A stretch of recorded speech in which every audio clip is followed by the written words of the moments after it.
for joining me. Today I want to talk to you about why lessening your social media usage can improve your mental health. How many times have you scrolled on Facebook and thought to yourself, wow, I'm sick of everyone's negativity?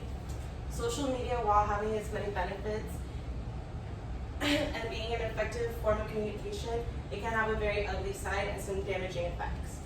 Some of these include such things as catfishing, Photoshop photos making everyone seem beautiful and perfect, arguments in comment sections, people oversharing, cyberbullying, fake accounts, or people that are just too interested in your business. All of these things can impact your everyday life in a negative way. If you're depressed or you're struggling with anxiety, I encourage you to lessen your social media presence. This is something that I feel passionately about because I had a friend that had passed away, so when that happened, I took about 6 to 9 months off of social media, and this allowed me to focus on my healing, and I realized that social media was having a very negative impact on that time in my life. So, excuse me, if you feel that you were struggling with your mental health, I really think that and encourage you to consider lessening your usage.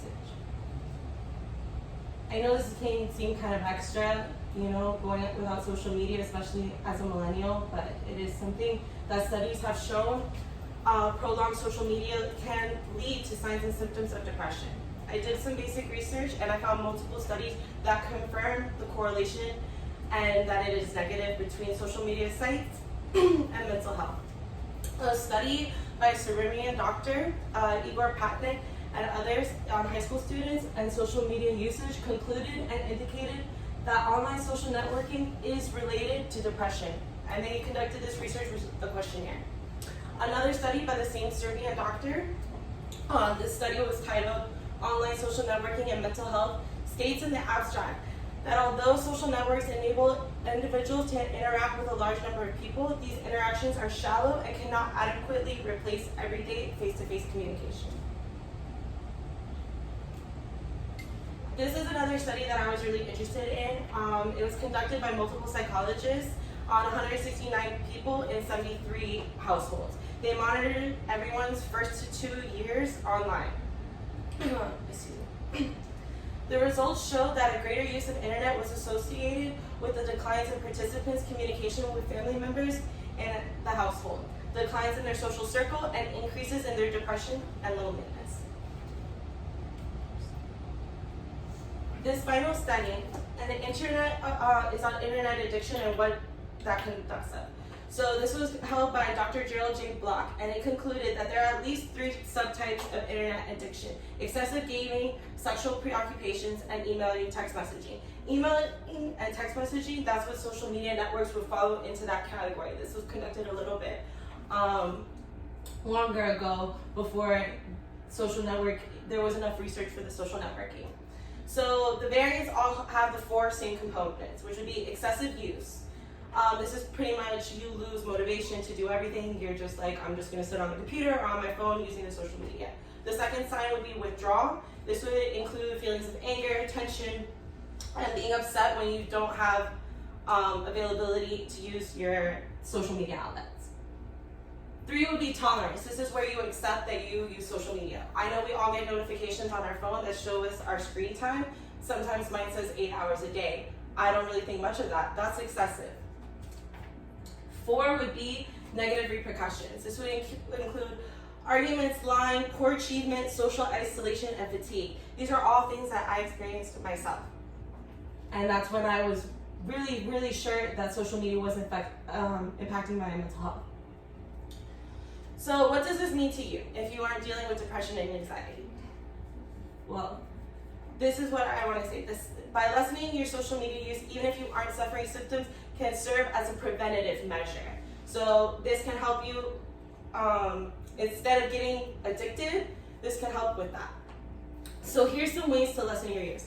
Have your phone notifications for screen time applied, like I had mentioned earlier. Apple gives you a complete diagnostics on how much you average on each app you use by providing charts and graphs. Enable child locks on your computer browsers that limit your daily usage. I know that sounds kind of extreme, but it will be really helpful if you limit your usage on your computer to less than 2 hours a day.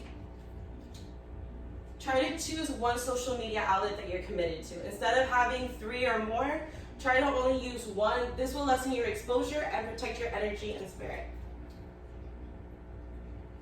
Another thing you can do is try to find other things to occupy your time. I know right now we're in quarantine and it's really easy to confide in social media and the internet, but there's a lot of things that we can do to occupy your time and more productive and healthier ways to be happy.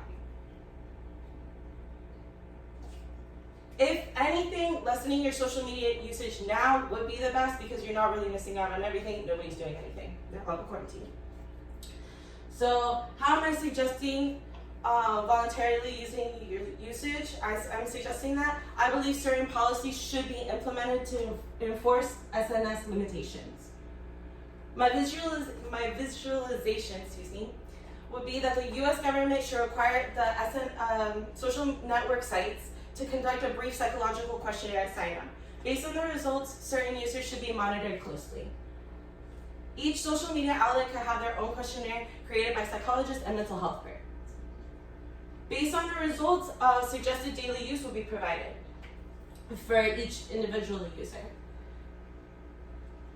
Notifications will be enabled to let users know when they are going over their suggested use. However, it will allow the freedom to continue usage. What will this policy accomplish? It will increase awareness to people about how much social media they are actually using, which will be a great thing. I think that if you're saying that you're on social media 8 hours a day, you're going to be like, wow, I need to cut down.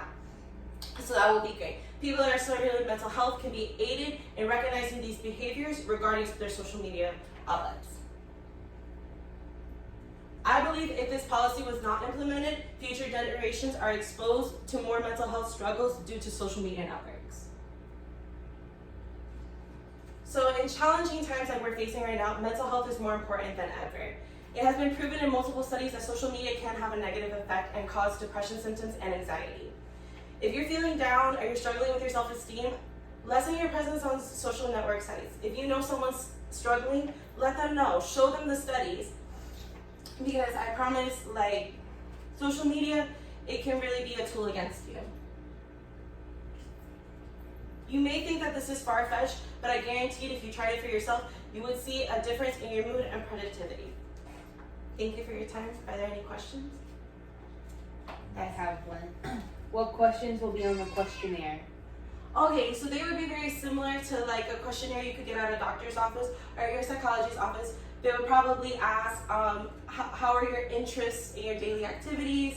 Are you feeling down? Do you feel like you can confide in the people around you? Certain questions in that. I believe each website should tailor make it towards themselves, and that's when they can hire psychological experts for that.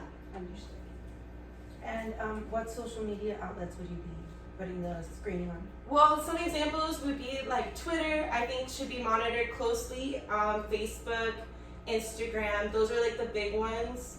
Tumblr, Oh yeah, that's a good one. Tumblr, Snapchat, that's a good one. But Snapchat would be hard to monitor. Yeah, I feel that. But yeah, it should still you have the questionnaire at the beginning. Okay, so I like how you mentioned like catfishing and fake accounts and stuff through social media. Is there any way or motion that can be taken to like look for the signs for those fake accounts? Those are fake. Exactly. That's what the monitoring comes in effect. Like those sites, because they can probably tell through the photos and the profile when they do the questionnaires that those sites could be fakes and that they mimic other ones, stuff like that. There'll be an algorithm that will be created for that will be able to identify all of that and for the monitoring. Very cool. Thank you guys. You're Great welcome. presentation. Thank you.